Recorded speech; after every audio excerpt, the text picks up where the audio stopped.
Baik, bismillah. Assalamualaikum warahmatullahi wabarakatuh. Perkenalkan, nama saya Fathulul Umam. Saya dari STEBI Global Mulia Cikarang, kelas B, jurusan Ekonomi Syariah. Mohon izin kepada Bapak Muhammad Kufron Ramadhani selaku dosen kami di Manajemen Bisnis Islam.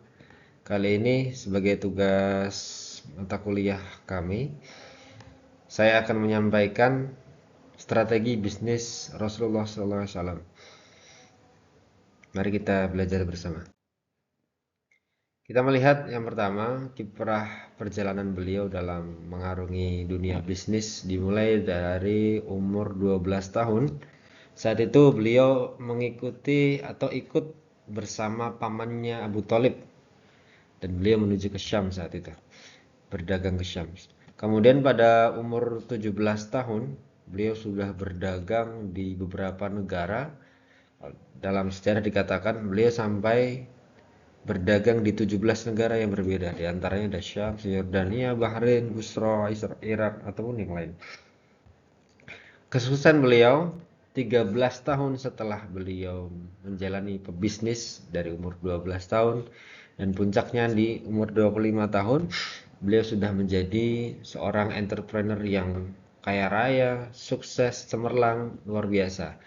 Bahkan di puncaknya beliau sudah bisa menikahi Sayyidah Khadijah, ya. Saat itu dengan mahar yang tidak murah, yaitu 20 ekor bakar atau unta betina muda. Ada juga riwayat lain mengatakan sampai 12 ekor unta. Yang kalau dikalkulasi dengan harga sekarang, mungkin satu untanya bisa 350 juta atau 450 juta. Luar biasa sekali. Ini bukti kesuksesan beliau sebagai seorang pebisnis. Apa sih kunci sukses beliau dalam mengarungi dunia bisnis ini? Mari kita simak bersama. Yang pertama yang paling urgent adalah integritas atau kejujuran. Nah, beliau selalu membawa ini sampai beliau mati, dan ini harus kita pelajari bersama dan harus kita praktekkan bersama dalam kita mengarungi dunia bisnis. Beliau selalu menjaga integritas ataupun kejujuran ini dalam setiap transaksi bisnis beliau. Sampai-sampai orang-orang Mekah saat itu menyebut beliau sebagai sebutan Al-Amin, yaitu orang yang sangat dipercaya. Bahkan orang-orang kafir Quraisy yang membenci Rasulullah SAW sampai mereka menitipkan barang-barang mereka kepada beliau, karena mereka tahu bahwa Nabi Muhammad tidak akan pernah berbohong. Luar biasa ya. Kemudian kita pahami bersama, kejujuran adalah fondasi utama dalam membangun hubungan bisnis yang kokoh dan berkelanjutan. Terutama dalam dunia bisnis modern, kejujuran adalah kunci untuk memenangkan kepercayaan pelanggan. Nah, jadi kalau kita sudah jujur, kita sudah apa adanya dalam pelanggan, itu pelanggan insya Allah akan puas, akan nyaman dengan kita dan menjaga reputasi yang baik. Begitu juga sebaliknya, kalau kita tidak jujur, kita berbohong ataupun yang lain, maka pelanggan itu akan sendirinya memilih pelanggan yang lain atau kabur lah bahasa gitu. Selanjutnya, memperlakukan karyawan dengan baik. Nah, ini salah satu hal yang mungkin tidak terlalu disorot oleh para pebisnis, ya. Tidak menunda upah atau gaji, ya.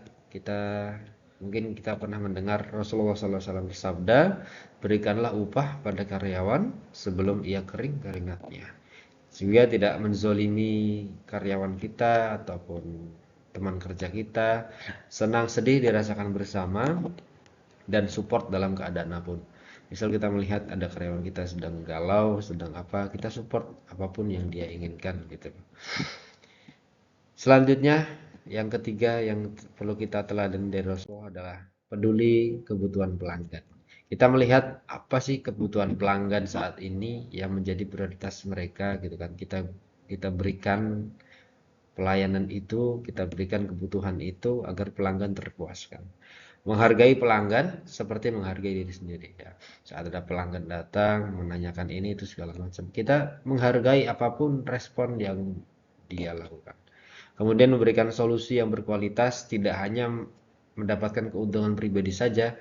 Saat dia ingin ini, kita berikan solusi ini, walaupun ujung-ujungnya dia tidak membeli ataupun tidak berminat dengan dagang itu. Yang penting kita memberikan solusi yang berkualitas. Kemudian memahami pasar dan menawarkan produk yang bermanfaat. Nah, ini juga harus ya. Terutama produk yang bermanfaat ini lebih-lebih kepada kebutuhan apa yang mereka inginkan gitu kan.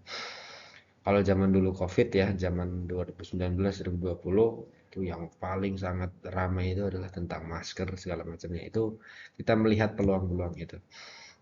Selanjutnya yang keempat adalah ta'awun atau tolong menolong. Dalam berbisnis ataupun berjual beli ataupun yang mirip-mirip seperti itu, ini adalah fokus utama dalam berbisnis, yaitu fokusnya menolong pelanggan, tidak mencari keuntungan saja tapi menolong. Kemudian mengadakan promosi yang keuntungannya untuk orang yang tidak mampu. Masya Allah ya, kalau kita mempunyai bisnis ataupun jual beli, sekali-kali kita mengadakan promosi, nanti keuntungannya kita berikan kepada orang-orang yang tidak mampu. Kemudian pasti berdatangan keberkahan. Ini pasti ya, karena kita menolong hamba Allah, kita menolong agama Allah. Insya Allah Allah akan menolong kita. Kemudian fokus utama adalah mencari akhirat, bukan mencari keuntungan saja. Kita lanjut, yang kelima adalah memperhatikan kualitas produk atau layanan. Yang kita jual ini tidak mempunyai kualitas yang buruk, tidak menjual atau menyembunyikan produk yang cacat. Kita sampaikan dengan terus terang produk apa yang kita jual gitu kan, bisnis apa yang kita terangkan gitu. Jangan sampai ada kekeliruan atau hal-hal yang bisa jadi kita sengaja bahasanya diumpetin bahasanya.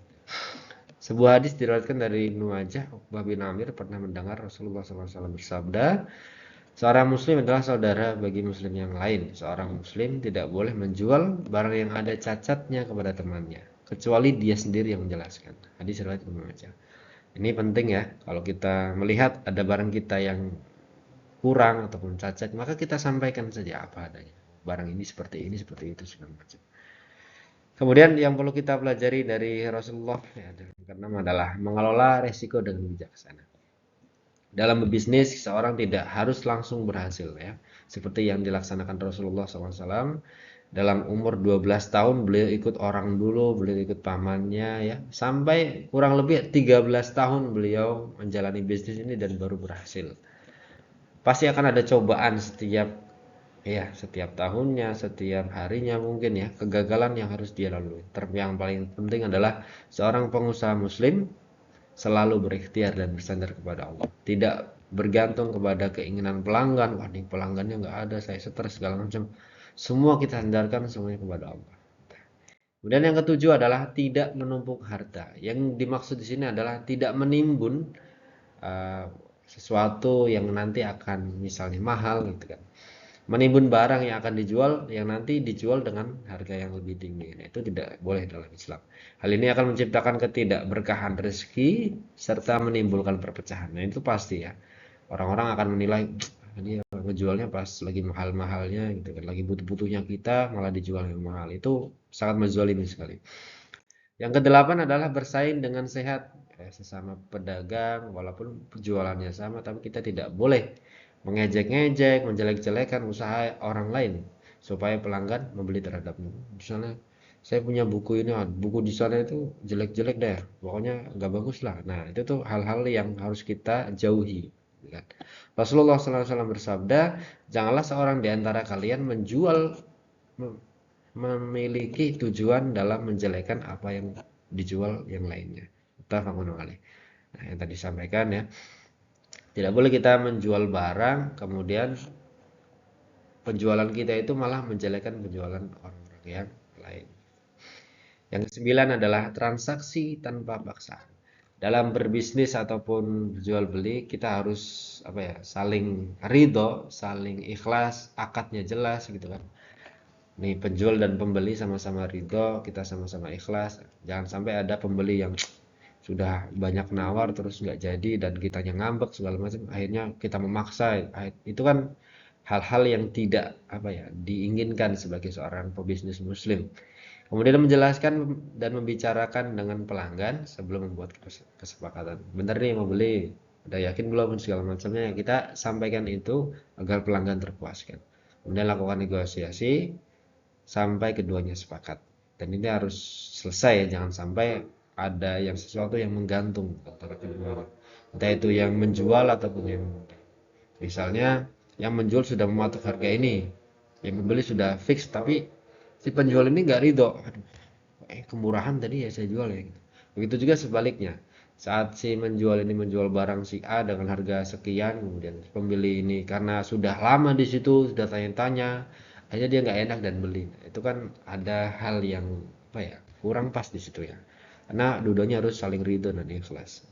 Dan yang paling terakhir adalah terapkan nilai syariah ya di segala aspek. Dimanapun saat kita berbisnis, tetap ya kegiatan usaha harus dijalankan berdasarkan syariat Islam dan berpedoman kepada Al-Quran dan Sunnah Nabi. Ya, itu harus karena keterkaitan dengan apa ya barang yang kita jual, bisnis yang kita lakukan itu insya Allah akan memberikan keberkahan ya, mendapatkan keberkahan dan ketenangan karena halal.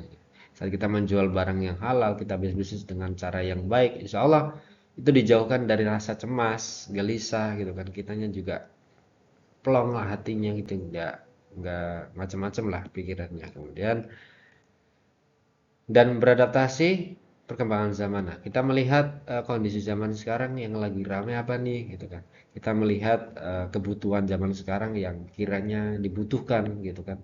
Nah, kita harus beradaptasi, jangan sampai monoton setiap tahun jual ini lagi, jual ini.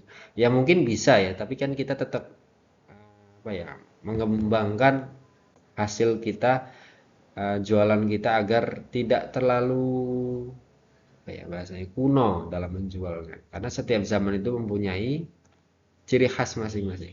Ini zaman-zaman sekarang yang masih rame ya, kayak es teh 3 ribuan, kan zaman dulu kan nggak ada itu. Sekarang-sekarang sangat ramai sekali gitu kan. Nah, hal seperti itu kan kita perlu pertimbangkan gitu kan. Dan kita perlu matangkan agar apa ya, bisnis yang kita lakukan, jual beli yang kita laksanakan itu ya cepat laku aja gitu. Dan mencoba hal-hal yang baru, yang mencari untuk meningkatkan usaha atau bisnis. Ya, seperti yang dilakukan Rasul sampai 13 tahun beliau menjalani karir dan beliau menjadi orang yang sukses luar biasa. Ya, mungkin cukup itu yang perlu saya sampaikan karena hanya segitu saja sih, nggak banyak-banyak gitu kan. Semoga ini bermanfaat ya. Mohon maaf apabila ada kata-kata yang kurang berkenan atau tidak sopan. Saya ucapkan terima kasih kepada teman-teman sekalian yang menonton. Semoga video ini bermanfaat. Ya, ini menjadi amal soleh buat kita semuanya. Jangan lupa untuk share video ini. Kalau ini baik, kalau ini kurang baik, maka berikan kritikan-kritikan terbaik untuk saya. Semoga menjadi hal-hal yang baik ke depannya. Terima kasih. Saya undur diri. Wassalamualaikum warahmatullahi wabarakatuh.